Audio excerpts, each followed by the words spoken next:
We're now live on YouTube. Thank you. Good evening, everybody. Good evening to the Wellbeing panel. I'm glad to see the members of the Wellbeing panel and some substitutes too. And obviously only the members, well, obviously the substitutes too, can vote. Obviously the other people who are observing, welcome your views, but you won't be able to vote. Okay, thanks very much. Can I ask people to turn off your phones? Obviously we'll be keeping an eye on chat, and obviously if you want to speak, please put a note in there. Okay, all right, 1 second. And and also the participants list, obviously you can put your hand up in there too, and I shall be checking that as we go along. Okay, lovely, thank you. Dawn, do I ask you to do a roll call? Yes, Chairman, I'm happy to do that. Okay, if we do that, that'd be good, thank you. Yep. So Councillor Crotch? Present, no declarations. No declaration. Yeah, we'll do the declarations at the same time. Thank you. Sorry, yeah, I should have said that. That's okay. Councillor Folger has apologised. Councillor Hartley is not with us. Councillor Lawn is not with us. Councillor Murrell is not with us. Councillor Prutton has apologised. Councillor Shaw. Councillor Shaw, are you still with us? Councillor Shaw, can you confirm you're still in attendance at the meeting? Yes, I've got a thumbs up. I can't hear you, but I've got a thumbs up. Thank you. Councillor Starling? Yeah, I'm here. And I've got apologies from Councillor Thomas. Are there any other declarations of interest from any of the members present, or any other members in attendance? No, Councillor not from Kelly me. here, Dawn. No. Sorry, Mr. Kelly? I'm here. Are you here observing, Mr. Kelly? Yes. Yeah. Thank you. Can I take any other declarations of interest? Yes, please, Dawn. Just because it mentions the Greater Norwich Criminal Justice Homeless Prevention Protocol, I'd better declare an interest because I wrote parts of it. Okay. In my professional capacity. Yeah. Thank you. From probation point of view, I take it, Councillor. Yes. Yep. Okay, lovely. Thank you. Thanks, everybody. Have we got any apologies for absence? Yes, Chairman, I've got apologies from Mr. Folger, Mrs. Prutton, Mr. Thomas, and his substitute is Miss Neeson. Lovely. Thank you very much. Right. The first thing we need to do is approve the minutes of the meeting held on the 8th of July 2020. We start on page 5. Okay, if I take them while on block, if you're happy to do that. Is everyone happy with these, or are there any amendments? Anything that people feel is incorrect? I mean, there's only 4 pages anyway. 1, 2, 3, 4, or 4 and a tiny bit really. So any matters which anyone feels are incorrect? No? Okay. So we take them as an accurate record, and I'll virtually sign them. Thank you. Okay. So on to the business of the evening. So, well, item 4, matters arising. Are there any matters arising from the last minutes? I can't think of any myself. Is there anything specific anyone wants to bring up? No, there was only one item really last time. Okay, all right, we'll move on then. Thank you. Right, so item 5, which is the main business of this evening, is the Greater Norwich Homelessness Strategy 2020 to 2025, and also South Norfolk and Broadland Rough Sleeper Statement of 2020 to 2022. Okay, shall I pass over to Victoria to go through this, as it's her document? And I'd just like to say, Victoria, publicly, that I think it's an excellent document actually, and it's well referenced as well. Actually, I think it's been well researched and referenced, so I'm really pleased to see it. So thank you very much. But please go forward and explain to everyone. That'd be excellent. Thank you. Oh, and thank you for those comments, Councillor. So this is presenting this evening the Greater Norwich Homelessness Strategy and the South Norfolk and Broadland Rough Sleeper Statement which we're seeking views from the panel before taking forward to Cabinet. So the documents were brought before panel in February, before the homelessness strategy went out for consultation. We had a small number of responses to the consultation, which we felt was to be expected, as the consultation started just at the beginning of the pandemic period. However, from the comments we received, they were broadly supportive and could be viewed under themes as involvement of people with lived experience, which is something that we're going to be looking at as part of the Homelessness Forum subgroups, who will be monitoring performance of the priorities. They also mentioned around realistic housing options for young people, and highlighted the importance of the implementation of the mental health discharge and homelessness protocol, which we're looking to have signed off quite soon. So in terms of the priorities we identified, this was done using an evidence and data-based approach and in consultation with partners.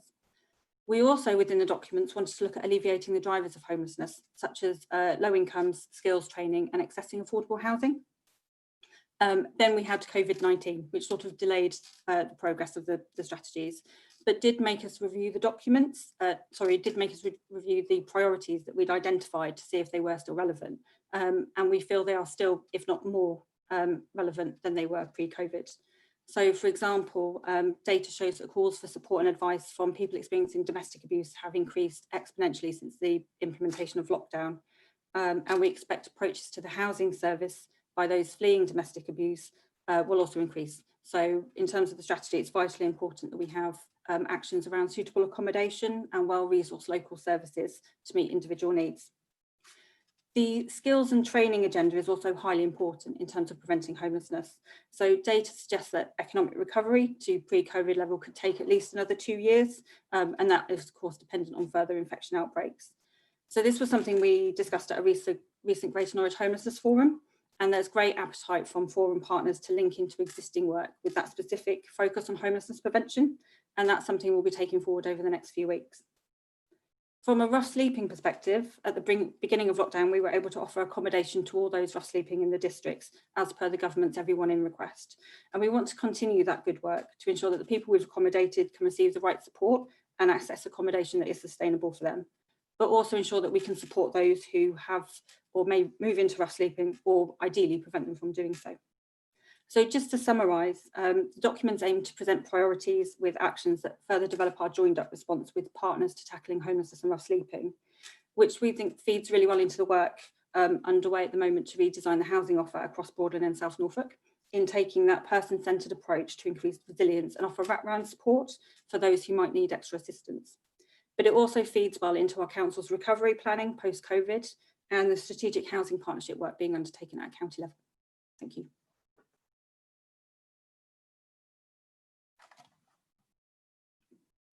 Oh, Councillor Wymark, I believe you're on mute at the moment. Sorry. Sorry about that. Wonders of Zoom meetings.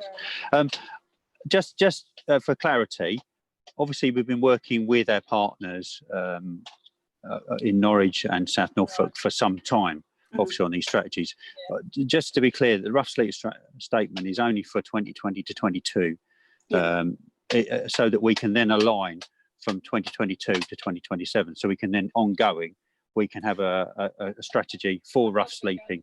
So we're working with our partners from then on. Obviously we're already working with them, but that's where our statement is only for the 2 years rather than, you know, for longer. Okay. Absolutely. So fine.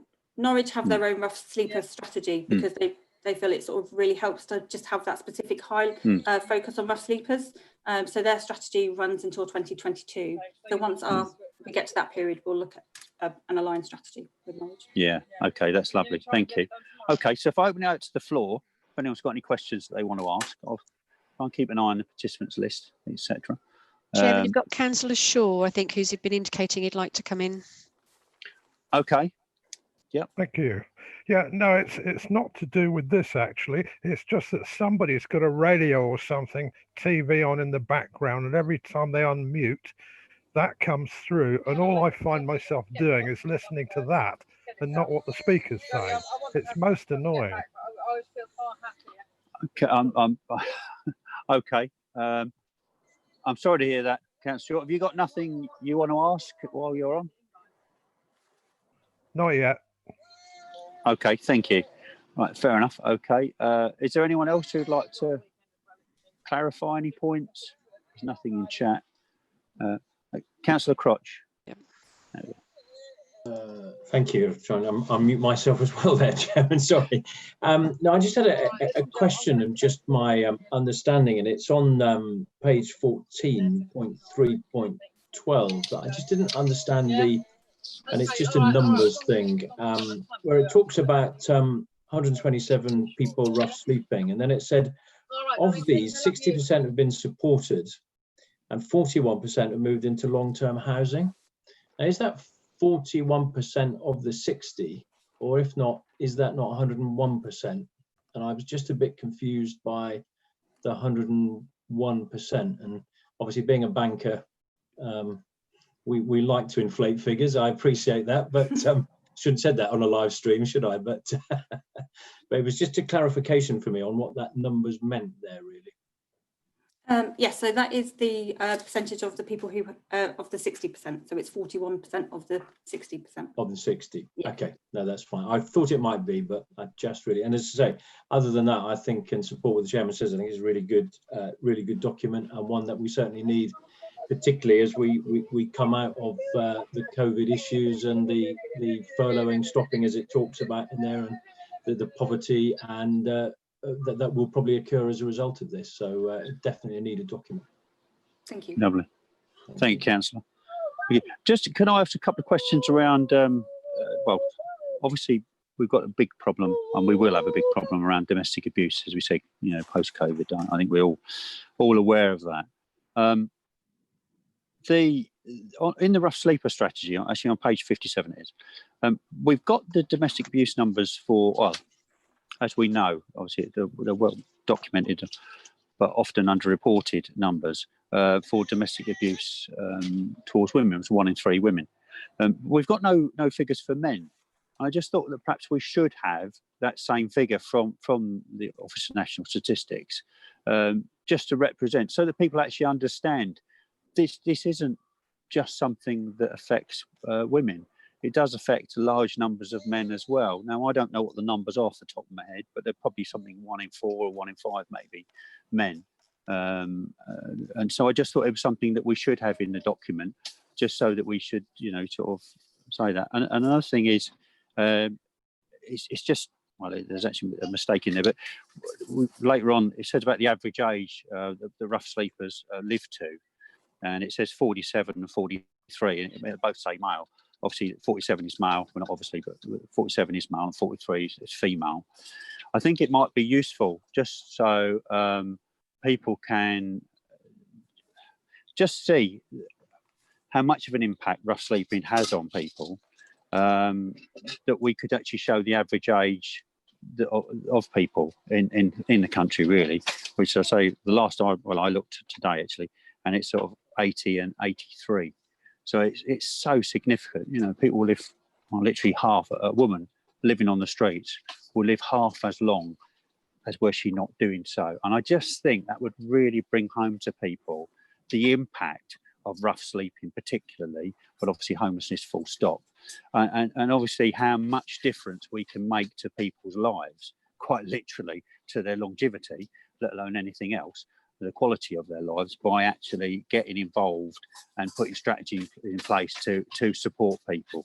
So I just thought that might be useful to put into the document so that people can see.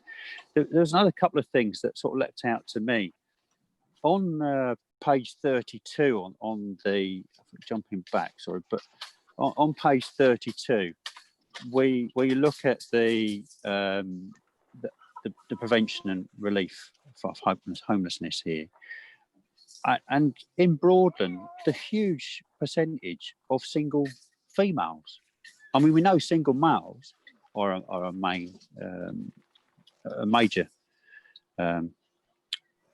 grouping, shall we say, who are impacting. But I was really, really taken aback by the numbers of females in the Broadland area.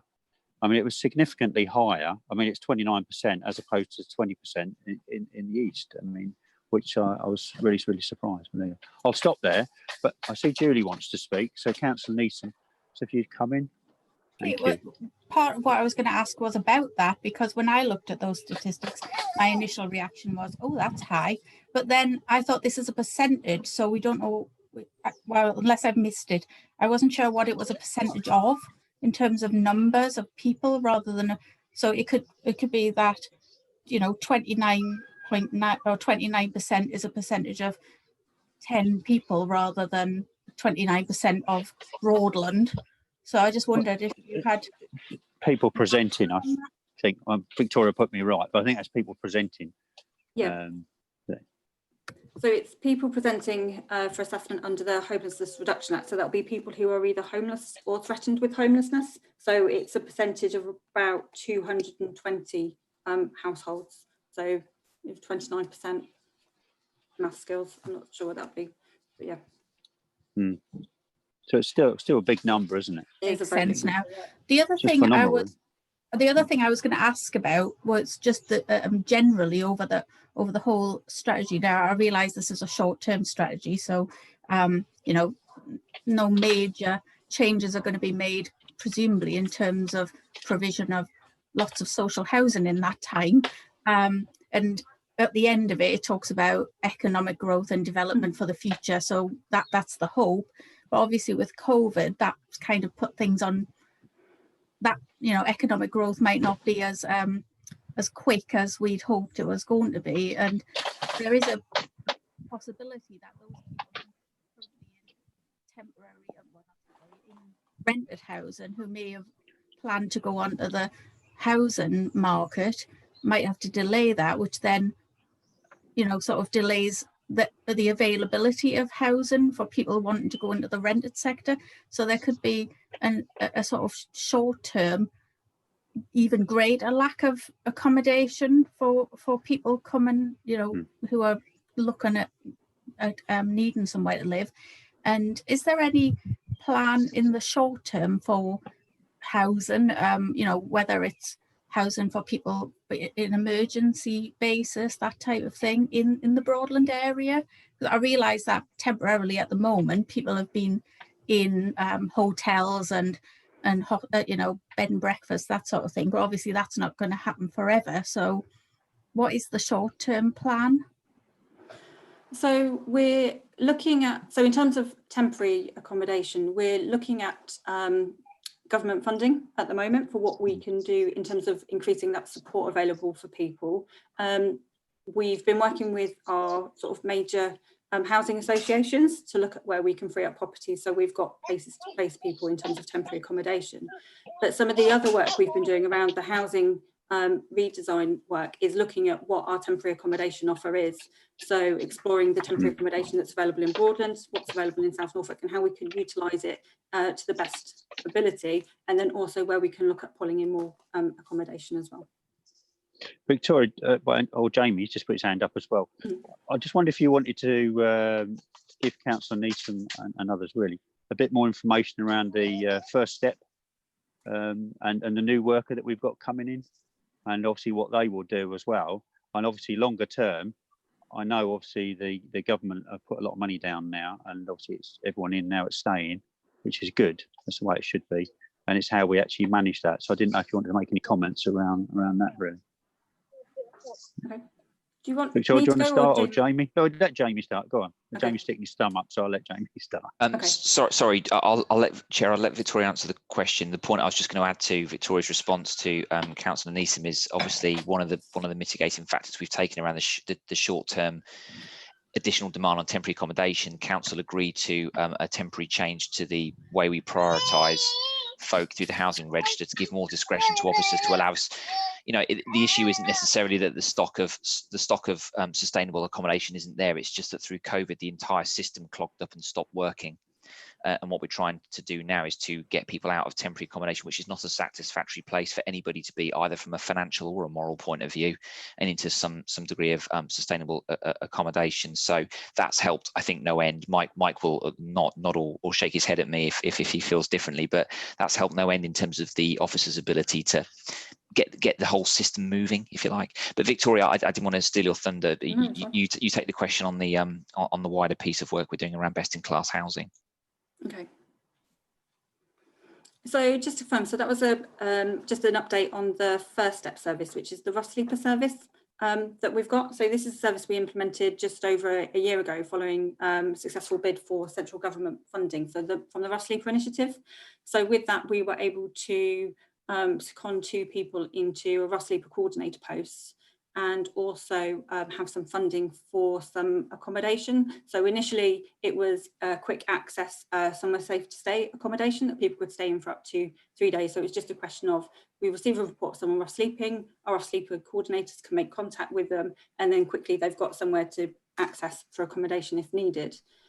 We also receive funding for what we call interim accommodation. So it's just something that gives somewhere to stay for up to 8 weeks, meaning that the rough sleeper coordinators can work with them, sort of try and assess their needs, get them into what support they need, and then look at sort of more long-term accommodation options. So that worked really well. So I think when we first were bidding for the service, we had about 65 rough sleepers that we were aware of in a 13-month period.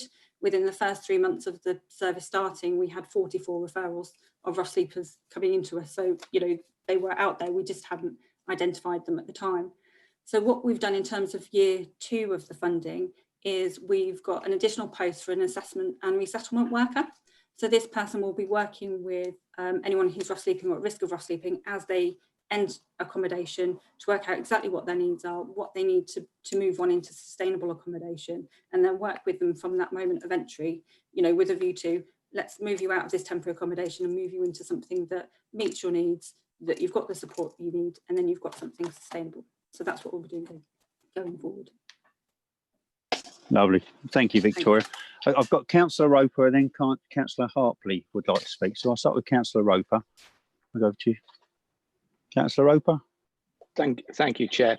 It's a couple of points. I mean, firstly is a comment on the domestic abuse point and the issue you raised about also having the figures for men. I personally welcome that, because I think it will show that domestic abuse is overwhelmingly an offence committed by male partners against female victims. But I certainly, I certainly do think it helps to have the male figures in there. It would also help to have the instances of same-sex figures within there.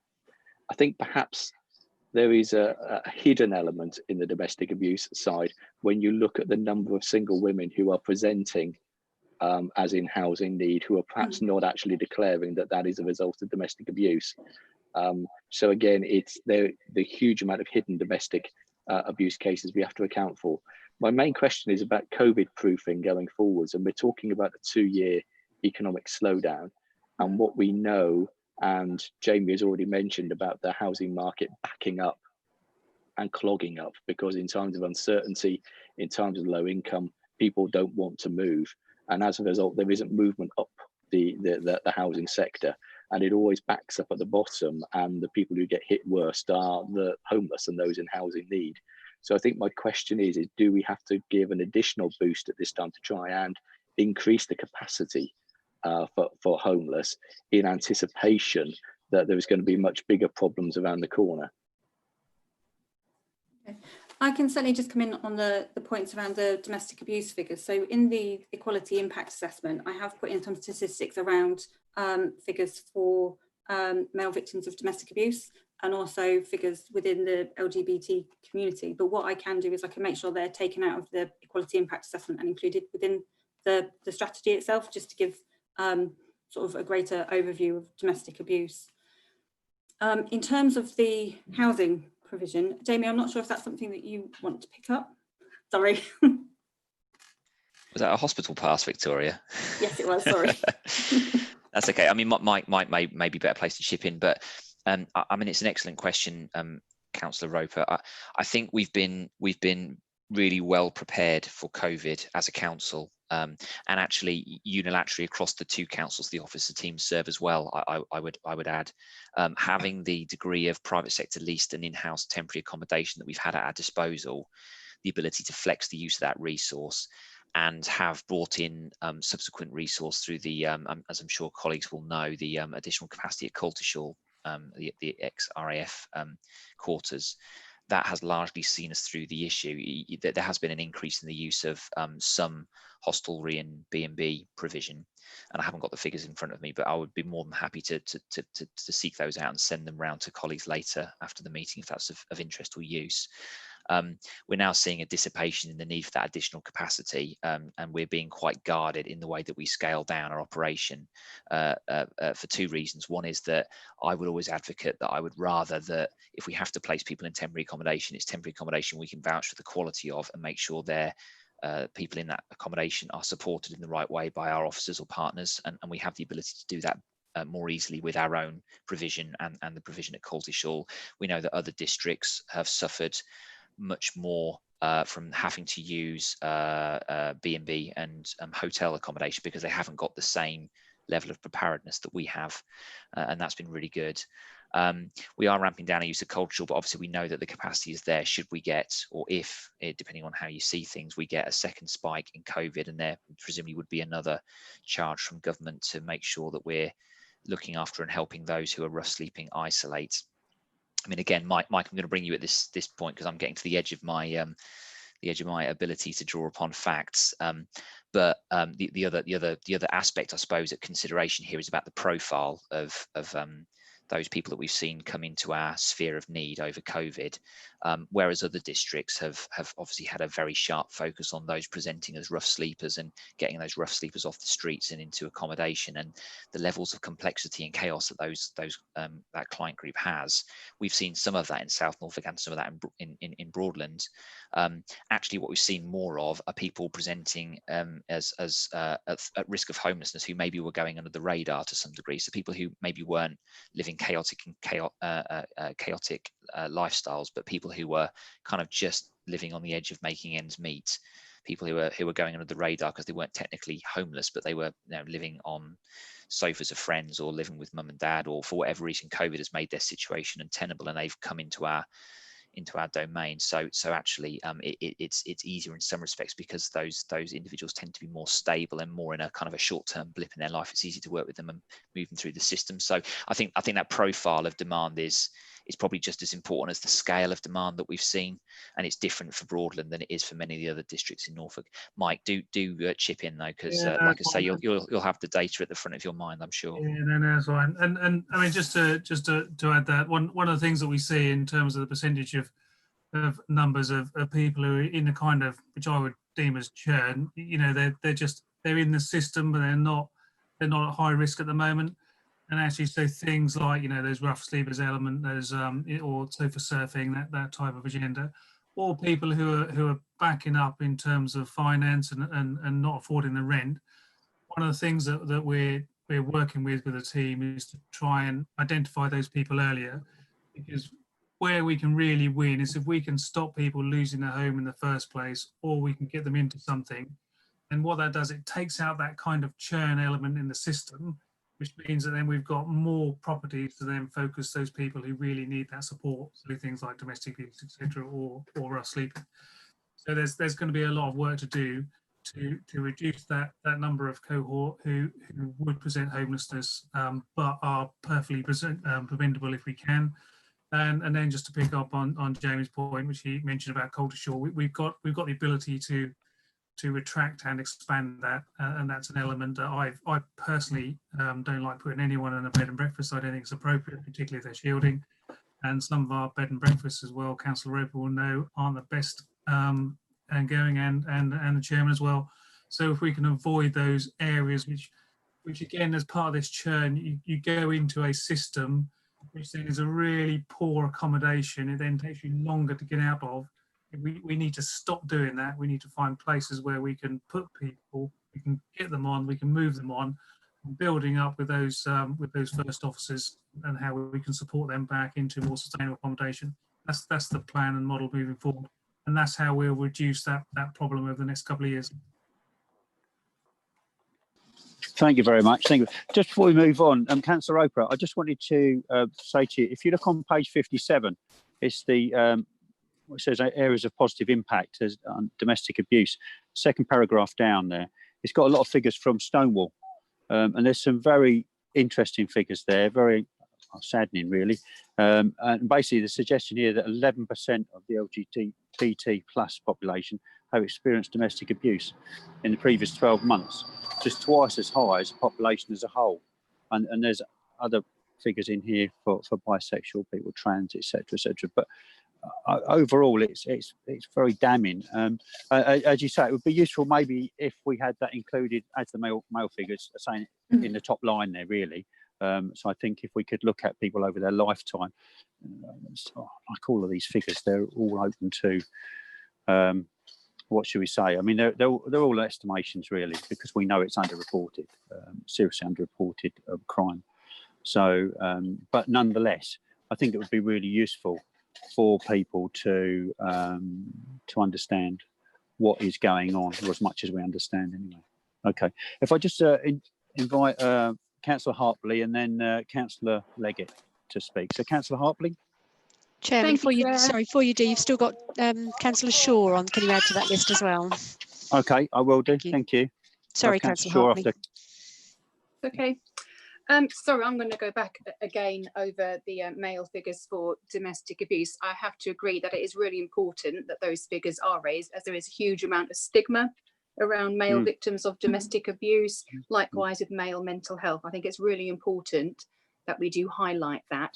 But to agree with Councillor Roper, it will show you that women are massively disproportionately affected. I do have some figures here because I actually was doing some work on this recently on a campaign I'm involved in, and my eyes are rubbish. Excuse me while I squint to see what I've written down.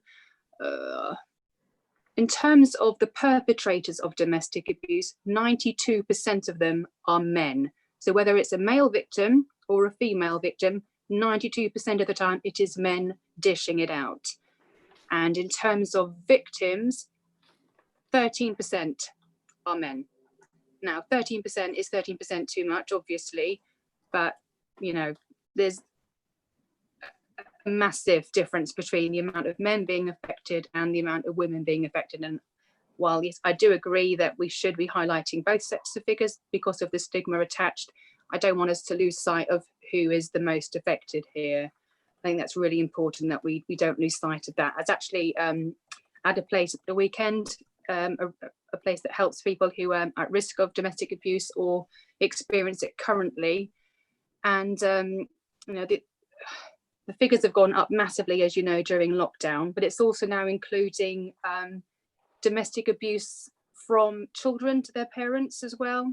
Not just financial abuse, but also physical abuse due to various frustrations. And this isn't really being highlighted enough on lots of statistics because it's kind of seen as a more of a social services issue of you know, vulnerable elderly people being robbed for their savings and things like that. But it's now quite a growing trend. I don't like to use the word trend when we're talking about abuse, but this is something that also needs to be looked at. You know, not old people, but parents with, you know, children not being able to move out at a young age like they used to, or people returning after marriage breakdowns and things like that. There are a lot of adults living with other adults and a lot more abuse going on there. And I was going to say something else. Oh yes, another issue as well regarding our housing allocations. The place I was at the weekend, they were helping somebody who was not originally from the area but fled domestic abuse to live with a friend in Sproulston. And when they called for help from Broadland, they were told to go to Norwich. And it is not the first time that I know of people who are at risk of homelessness or fleeing violence who have been told, go to Norwich, they have more houses. Yes, they do have more houses, but we have to start looking after people who are presenting here. I know we do, but it's not the first time that I've been told that people have been told, go to Norwich. We've got to make sure that we are dealing with them straight away and not trying to fob them off just because Norwich have more houses. Jamie, I see you got your hands up. Councillor Hartley, that's troubling me, and I would be grateful for a conversation offline about the officers involved, please, because that's not the attitude I expect or the level of professionalism. So Well, yeah, thank you for raising it to our attention. There will be a complaint going in about that. I have spoken to Mike about this, kind of skirted around the issue a little bit, but the service that dealt with this, that they will be making the complaint themselves. But like I said, it's not the first time I've been to, particularly with homeless people and care leavers and the like, people who are living the classic chaotic lifestyles. If they've been advised, if you want to be dealt with quickly, go and present at Norwich, and that's not good enough. Okay. Thanks, councillor. That's not acceptable. No, we'll deal with that. If you can talk to Jamie and Mike, that'd be excellent. And even myself, you copy myself in, because I'd like to know what's going into. That'd be really helpful. Thank you. I'm genuinely sorry to hear that. Okay, thanks. Councillor Leggett.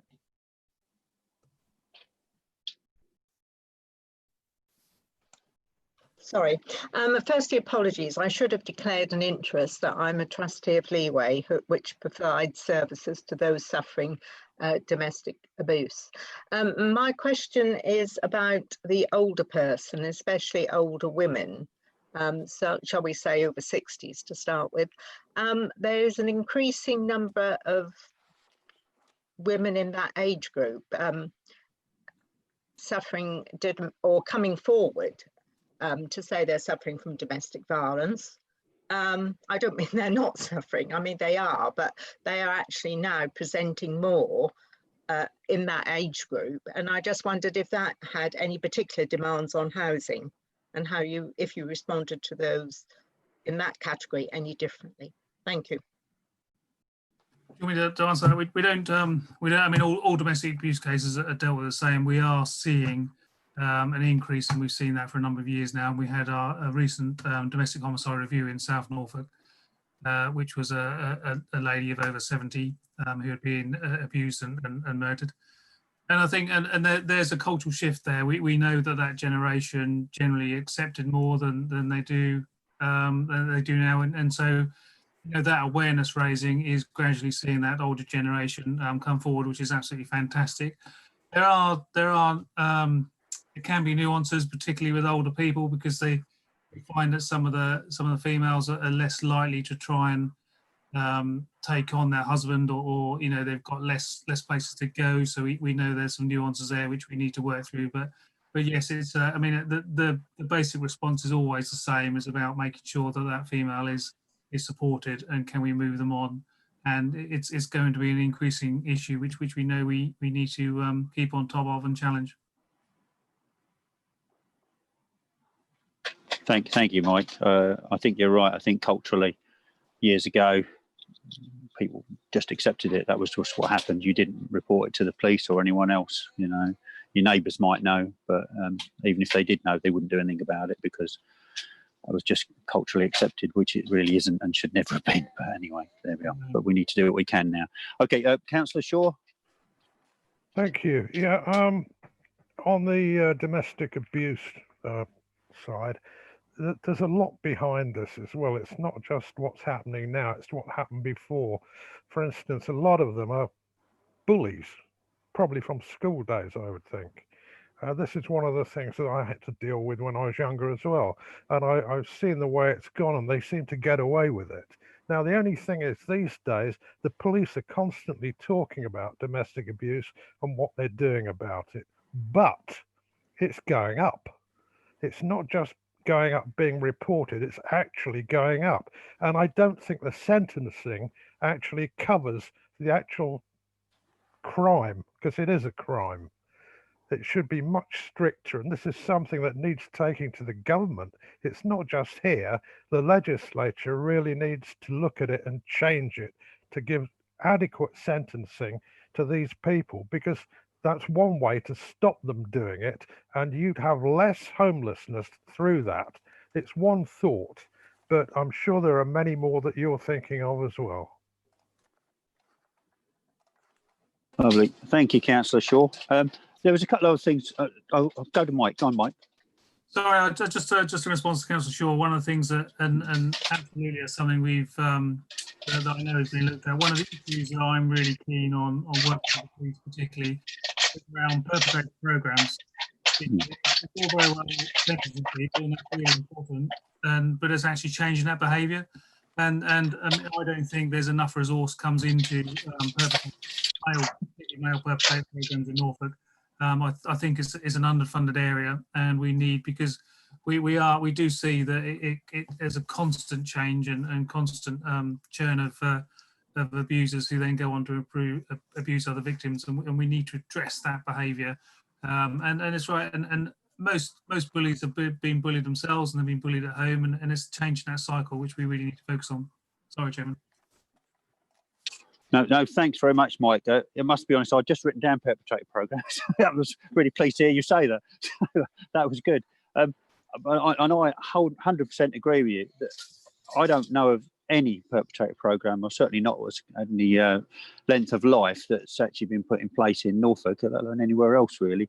And I think unless you break that cycle, the perpetrators just move on to another vulnerable woman, particularly, and it goes on again and again and again. And I just think, you know, the impact these people have on partners and children is phenomenal.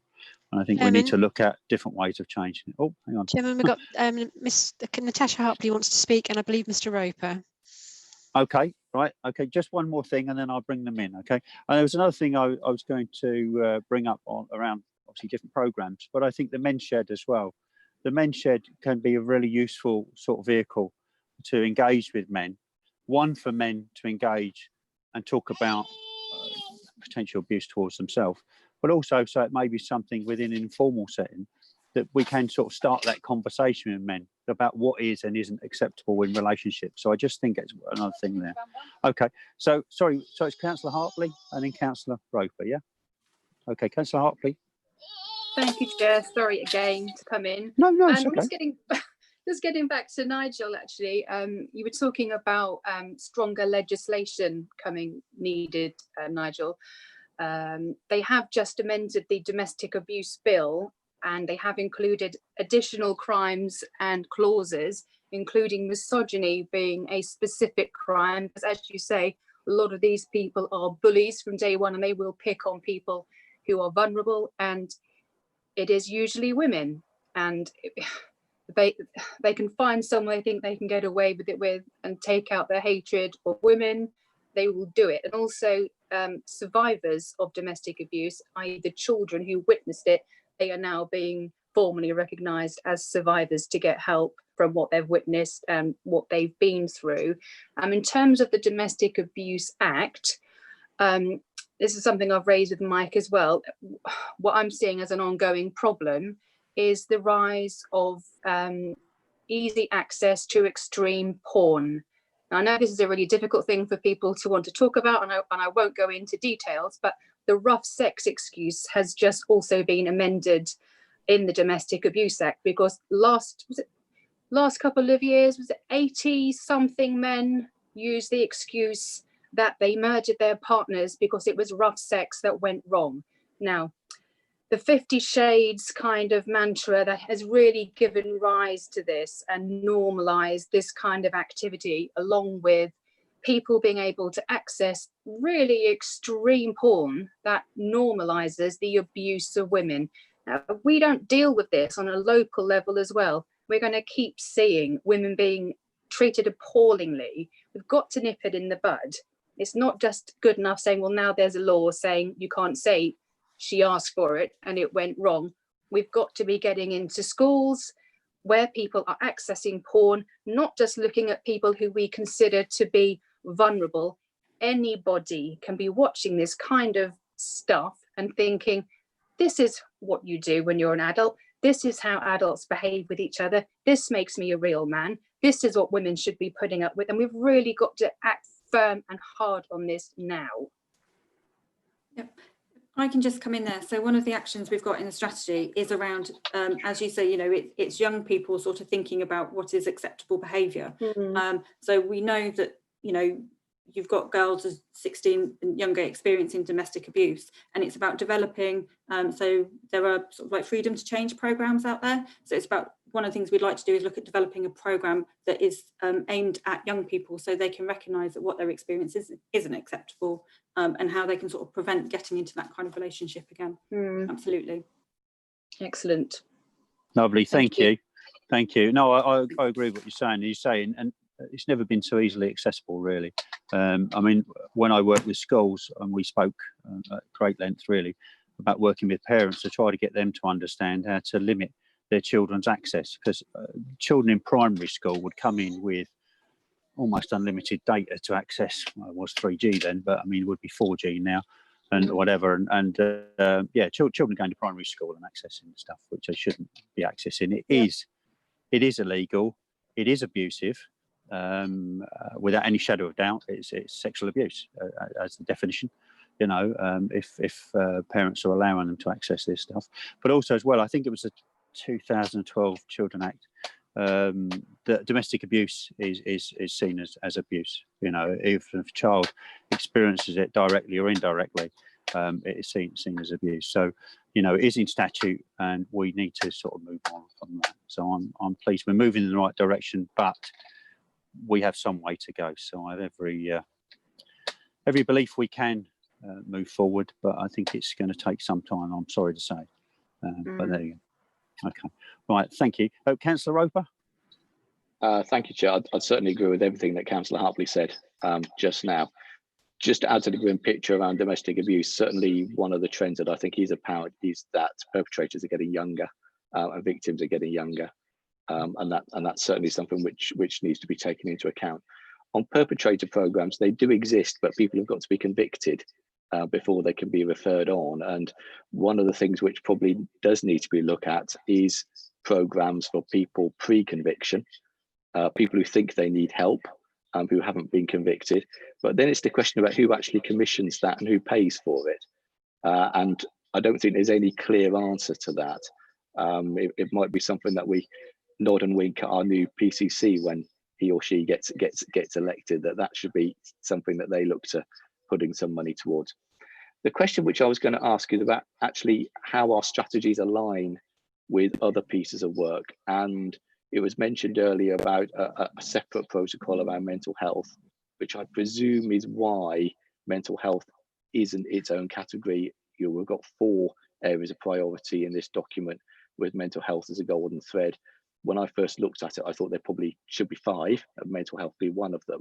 So I'm just looking for assurance that there would be that cross-referencing with that other protocol that's being developed. I'm just wondering how our work going forward will align with the Pathways approach and programme in Norwich. And certainly one of the strengths of Pathways in Norwich is that within their team, they do have a prescribing nurse to deal with rough sleepers, which actually is incredibly effective in terms of meeting immediate needs of rough sleepers who aren't necessarily going to be first in the queue to go to the doctors and the chemist and will have real medical needs, be them physical or mental health. Yeah, absolutely. So it makes sense as we've got the Greater Norwich Homelessness Strategy, because we recognise that sort of within that Greater Norwich area, you will have people moving sort of in and around the districts. So we do have really strong links with Pathways anyway. Our rough sleeper coordinators attend the Pathways meetings. Broadland currently put some funding into the Pathways service as well, which we've done for the last couple of years. And as I said, like I said, with the rough sleeper coordinators attending the meetings, there is a lot of communication between them and good working together.